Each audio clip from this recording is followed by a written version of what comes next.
খরিফ এক মৌসুমে আউশ এবং পাট বীজ এবং গ্রীষ্মকালীন পেঁয়াজ হয়েছে, সেটা হচ্ছে আউশ। আর আমাদের পাট বীজ হচ্ছে 50 জন কৃষক। এতে জানিয়ে রাখি যে আমাদের যে আউশ বীজ, এটার জন্য একজন কৃষক একজন আউশের বীজ এবং সার কৃষকদের মাঝে বিতরণ করবো।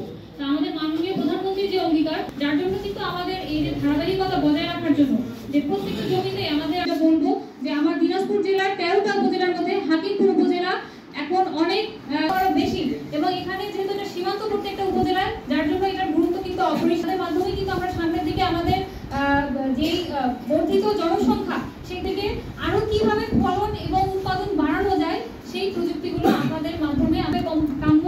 এবং আমাদের মাঠে এখন বড় ফসল আছে, যেহেতু বড়কে আমাদের মেইন বছরের তুলনায় এবছর রোগ পোকার আক্রমণ খুবই কম এবং মাঠে কিন্তু ফসল অনেক ভালো আছে, খুবই কম, 95 থেকে 100 দিন।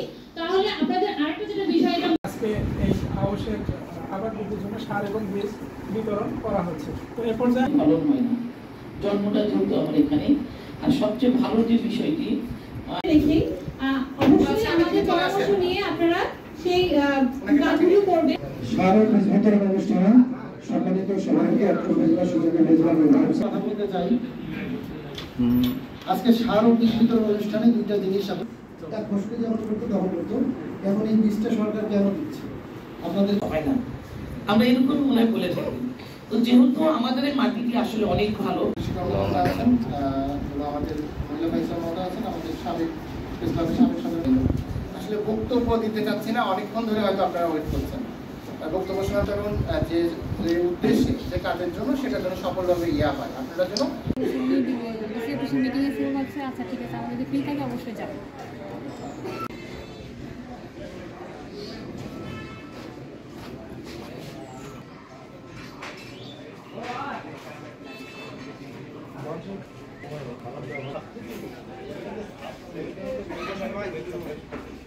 আবার এই মুহূর্তে ফোন দিলাম, ফোন গ্রাম, সমাজ, ইউনিয়ন, থানা বা দেশ এগিয়ে নিতে পারছি। এই জায়গাটা যদি দেখি, আমাদের সন্তানদেরকে সুশিক্ষায় শিক্ষিত করবো।